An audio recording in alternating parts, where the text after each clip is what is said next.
everyone, my name is Missy Georgia, and I would like to say thank you for coming back to my channel. So today I would like to also tell you guys, if this is your first time here, thank you for coming, and please give my channel a thumbs up, like and subscribe, and comment down below, and let's get started. So today we are discussing about the Army National Guard, preferably the Alabama Army National Guard. And we have a special guest today named Sergeant George. Hi, everyone. Thank you for having me. Thank you. That's coming that we're going to do some questions and answers about, listening into the military and a little bit about her experience. So stay tuned.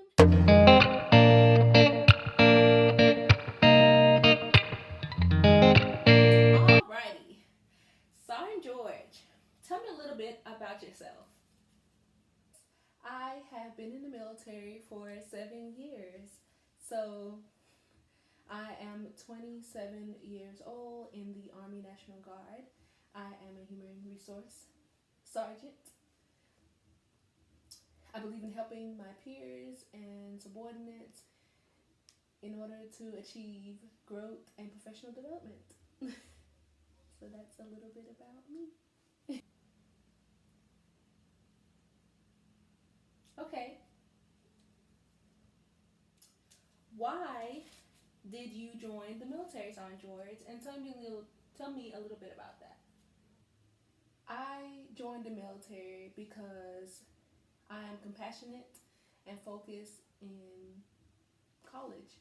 I wanted to go to college, and my parents couldn't afford for me to go into college, but I still wanted to make a difference, whether it was in my community or just make a difference in general. That's why I'm very compassionate about the military and being a service member. If you could tell a potential enlistee whether to go to the reserves or active duty, what would you tell them? Yes. First, I would ask them why they want to join, because that is a big thing now. A lot of people don't ask that question. And I'm that type of person. I'm not a recruiter. Just a disclaimer to all the recruiters out there. I'm sorry, but I'm not a recruiter. I just tell people the truth, and I'm a firm believer of honesty and difference like that. Not saying that none of the recruiters aren't truthful, but I give my honest opinion, and I want what's best for the service member at the end of the day. So the first thing I ask them is why they want to join, and get a clear picture of what their mission is. So for instance, if they would like to go to school, then I would recommend the reserves or the National Guard because of the different benefits. Not saying that the full-time Army doesn't have great benefits as well, but I like the best of both worlds. So that's why I chose National Guard, because I wanted to be home, and that way if I had to move or something of that nature, then I would just bounce around the state, because National Guard members are state and federal. A lot of people don't know that, but yes, they're state and federal, you guys. Okay. Next question, Sergeant George. What are some downfalls or some disqualifiers essentially disqualify you from enlisting or joining? Hypothetically, if you're talking to a enlistee. Yeah, I would say that the things that will hinder you from joining potentially would be major surgeries that you cannot get a waiver for if you have like metal in your body. Those type of things will prevent you from joining the military, essentially. Not saying that you can't join with a waiver and different things like that. However, the less that you have those things, then the better you are for the military.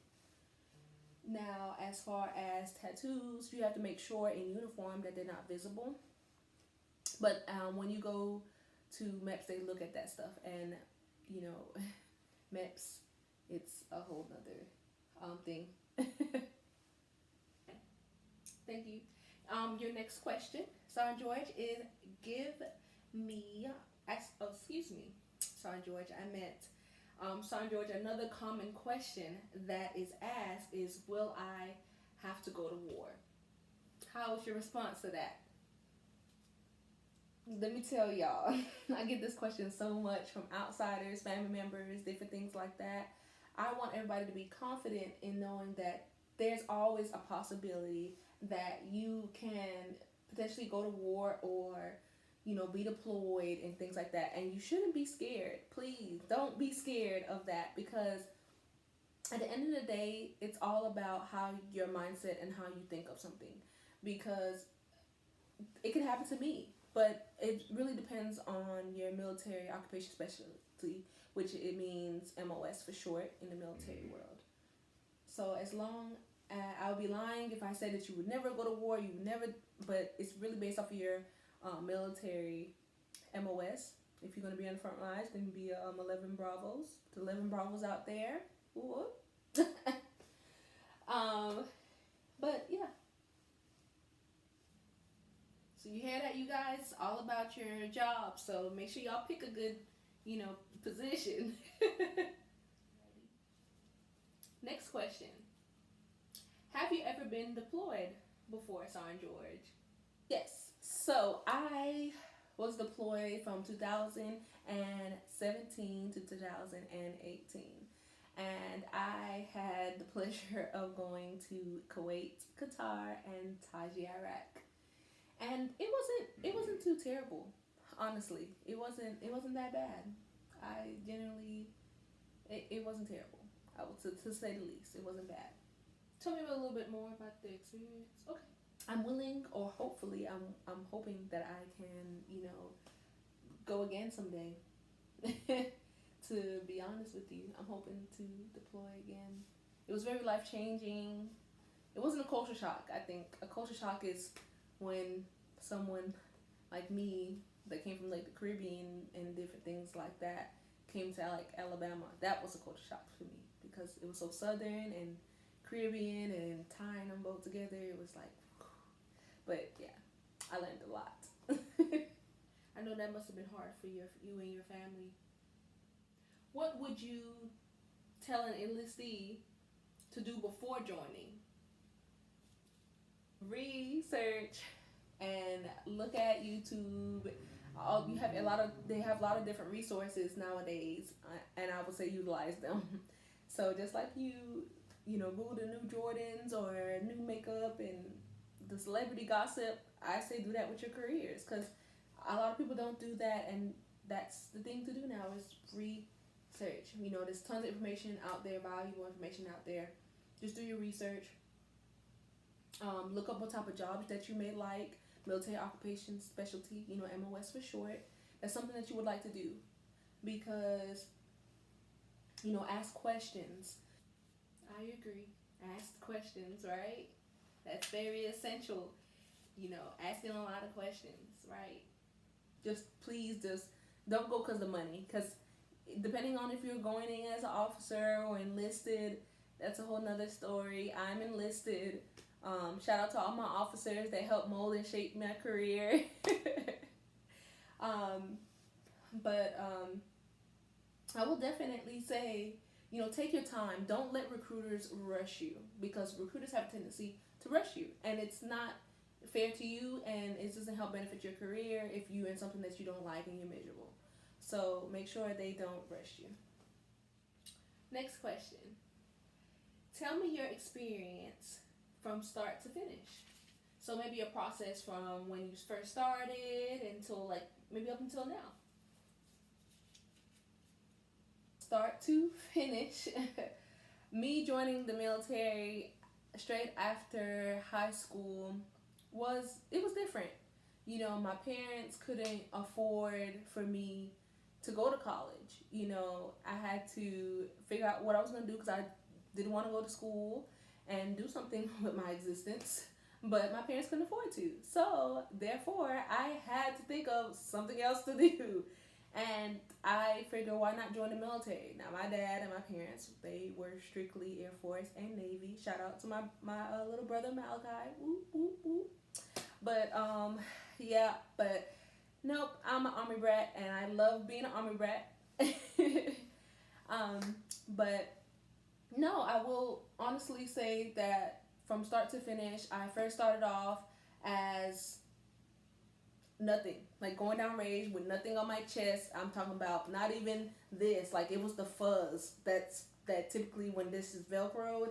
I went down range like that, and when I mean down range, I mean I went to training with nothing on my chest. Yes, it was a very unpleasant experience. I got picked on by all my drill sergeants, which are like your instructors.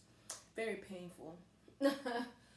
Then, but before that, I reached out to my recruiter. So my recruiter didn't recruit me like some recruiters do. I reached out to my recruiter, and I think I went online or something and put my stuff in and was like, I want to talk to a recruiter. He didn't have to sell me. However, for some reason, this recruiter, I'm not gonna backslash him or anything, but he was still trying to sell me. He didn't have to, but I didn't want an early ship date. So literally, I got everything I wanted, and I wasn't playing with it because I wanted to be a human resource and I wanted a quick ship date. Those were my two things that I wanted to do, even because he did pressure me. I will say all recruiters try to pressure you and rush you. Please don't let them do that to you like they did me. I regret it. I do regret it because I probably would have been doing something else. But other than that, count it to my losses. The next thing I guess you would have to do is your ASVAB.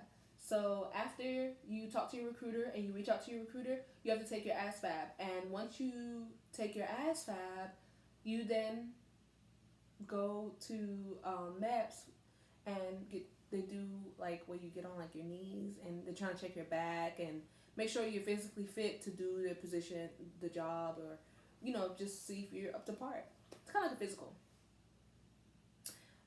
And this is where your tattoos count, so please don't lie, because then they'll kick you back and it takes a lot longer and you have to get waivers for everything, and you don't want to deal with that, honey. But you go to some, after your ASVAB, and people who don't know what ASVAB is, it's the Armed Service Vocational Aptitude and Battery Test. I know I said MEPS, and MEPS is Military Entrance Processing Station. So if you didn't know, that's what you know now. After that, you do your paperwork, you get your ship date, you go to basic training, which is where you do all your like history on the military. You train pretty much from the time you wake up to the time you go to sleep. And you learn tons of different things. You shoot weapons and different things like that. Then you go to AIT, which is Advanced Individual Training for whatever MOS, Occupation Military Specialty, that you chose. And the length of that depends on your MOS. Mine, I believe was like 2 or maybe 3 months, I want to say. Can't remember 100%, I'm not going to lie to you. But it was close. Okay. And then after you complete successfully the AIT training, and then you have to go to your unit, and they do something called a battle handoff. Sometimes they do it, sometimes they don't. Just letting you know. But I got mine to do mine because it was like an hour and 15 minutes away, and I was gonna drive my car. It was falling apart. My 1999 Volvo wasn't gonna hear that. It would have been like the engine that could. Okay, all right. Moving on to the next question, Sergeant George. How many units have you had in the past, Sergeant George? And can you tell us a little bit about these different units? Okay. Okay, so I had 3 units. Yes, 3. My first one was 142nd BFSB, which was in Decatur, Alabama. The second one was in Haleyville, which is 877. So shout out to my Haleyville people. And then now I'm at the 135th ESC, which is Expeditionary Sustainment Command. So I love my unit. They're like my big family. I love them, and they're very supportive. What are some incentives of the Army National Guard? Can you give us a little bit of insight? Okay. So some incentives that I thought when joining was the Army, was the GI Bill. The GI Bill is a monthly stipend that it typically based off of how many classes you are. So you get the whole amount if you're full time versus if you're part time. Different things like that. Then they also have tuition assistance that which I think it's 45,000 annually or per FYI, and I think it runs like from October to like September, something of that range. And you take classes, but I will tell you, if you fail a class, I feel so bad for y'all. If you fail a class, you have a debt payment, and in order to pay that payment, it comes out of your military drill check, which could take forever. But those are the downfalls to it, and you can't really pay it off faster unless you're on orders, and it's almost impossible to get in touch with a finance person to fix it. So just be mindful that you're gonna be on the phone if whoever you're trying to get to and needs a big loop wrap around. And DFAS don't make no better, honey. They don't. Oh, the next thing is that which for my people who have children, I do not, I'm single, is you can transfer your benefits to your kids. So if you have kids, then you can transfer your benefits. I know they changed some stipulations to it now, but yeah, you could definitely transfer your benefits to your kids or your spouse. And the last thing is bonuses. So if you have a bonus, then that's a plus for your MOS. My MOS at the time didn't have a bonus and different things of that nature. Now, since I've been in for 7 years, I re-enlisted. I know y'all probably like, why you re-enlisted, girl?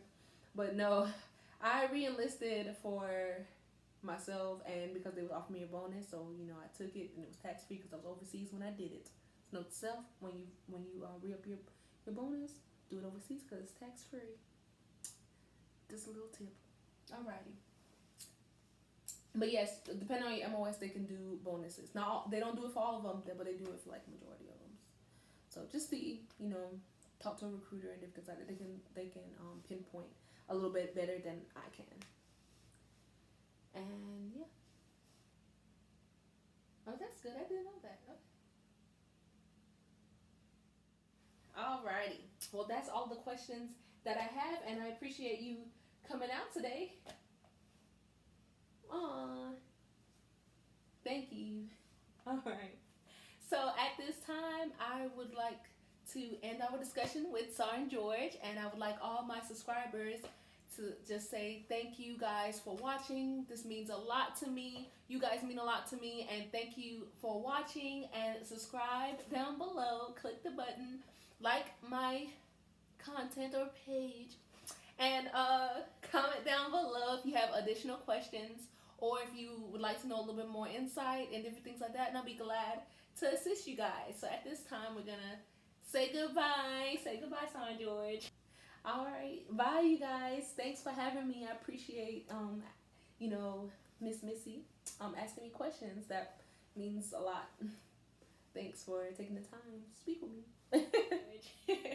And see y'all next time. Bye. Yeah, everything I do is a lifestyle. Oh.